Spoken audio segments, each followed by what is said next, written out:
Hey, welcome to By George. And if you stumbled upon this video, we are actually finishing up a bag. It is called the Zip Away Tote. It is a By George pattern. And we are at the end of our journey. We are going to actually put on the outer lining onto the bottom base, along with adding our inner lining onto our outer lining. And we will finish up by birthing the bag through the inner lining side seam hole, and then we will add a top stitch around the top. We will also add a top stitch around the base. Okay, so when you are finished with this tutorial, you'll be finished with your bag, and I can't wait to see what you guys have made. All right, have fun. You should have your bottom base, your inner lining base, your inner lining, and your outer lining. We will begin by attaching the bottom base to the outer lining. Make sure you have your center points marked.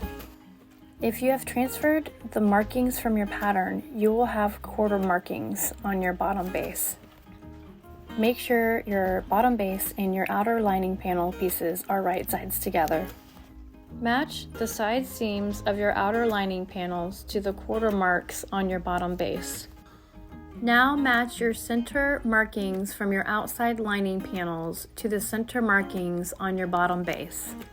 Please make sure your bottom base and your outer lining panel pieces are right sides together. Go ahead and pin or clip all the way around the bottom base.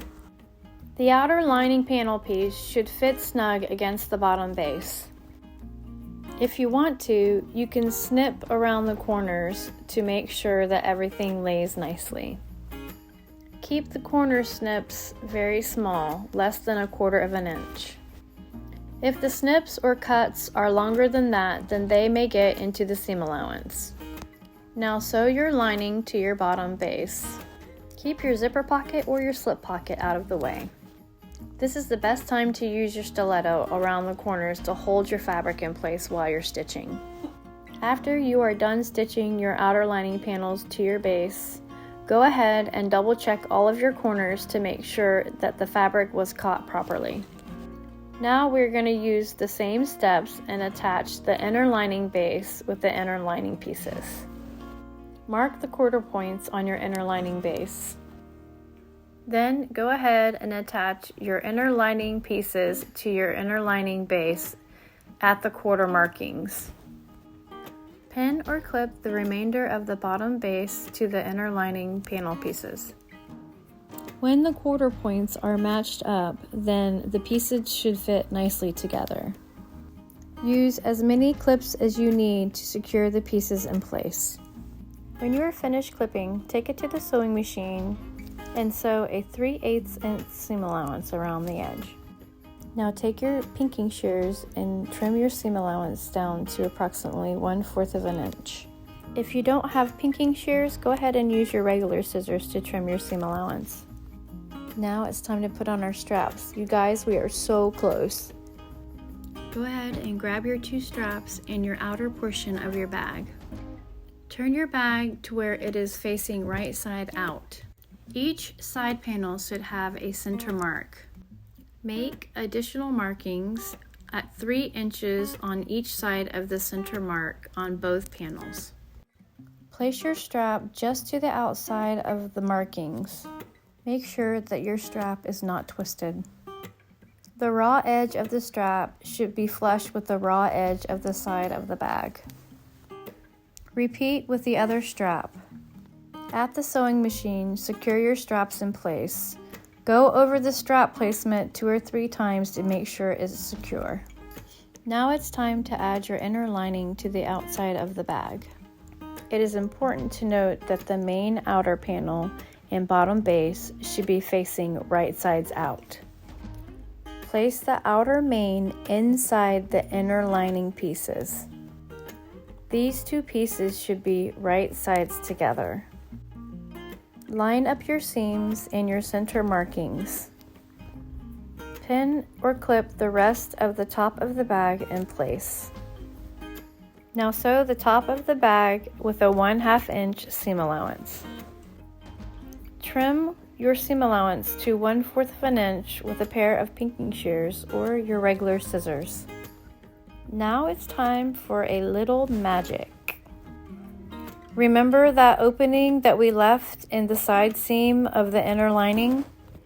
Reach your hand into the opening and start pulling the outer portion of the bag through the opening.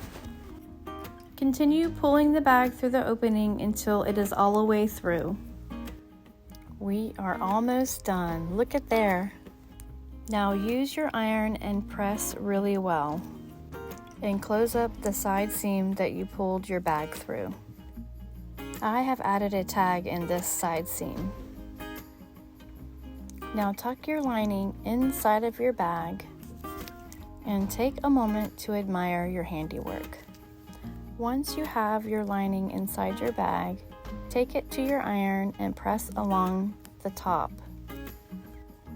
Then take it to your sewing machine and top stitch all around the top, approximately 3/8 of an inch. The last thing we need to do is top stitch around the bottom base. Make sure you pull your lining out of your bag before you begin top stitching around the edge of the bottom base.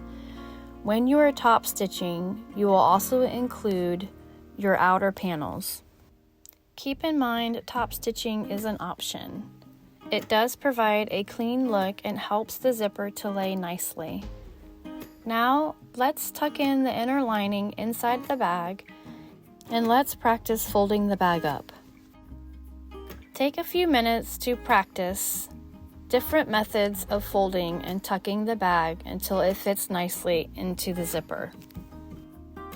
Once you have it tucked away nicely, you can fold it in half, slide your zipper in place, and zip it all the way around. Wow, look at there! You are all done. We have finished the Zip Away Tote. Alright, we have one more thing to do. Let's add our key fob hardware. You should have your key fob hardware, your key fob hardware pliers, some CA glue or super glue, and just an extra little towel or handy wipe, just in case you get any on your fingers. I like to remove the key ring hardware off of the key fob so that it does not get in the way. I also will check to make sure that the placement is correct. If the fabric is a little thick, I will take the pliers and flatten it just a little bit. Take your CA glue, your super glue, or your E6000 and put just a smidge on the inside of your key fob hardware. Place your key fob hardware onto your fabric, use your pliers, and give the hardware a little press. Press until secure. Wow, I'm very proud of you for finishing the Zip Away Tote. It looks fabulous. I can't believe that we have finished. You should be proud of yourself. You should take a few minutes and play around with it. Practice opening and closing and tucking away your tote. It's amazing. Where do you think you'll put your Zip Away Totes? Will you put them in the glove box? Will they hang by your front door? Will you keep them tucked away in your purse? I can't wait to find out. Don't forget about your slip pocket or your zipper pocket. They'll hold credit cards, debit cards, cash, maybe your grocery list. Thanks guys for joining me. It's been a blast.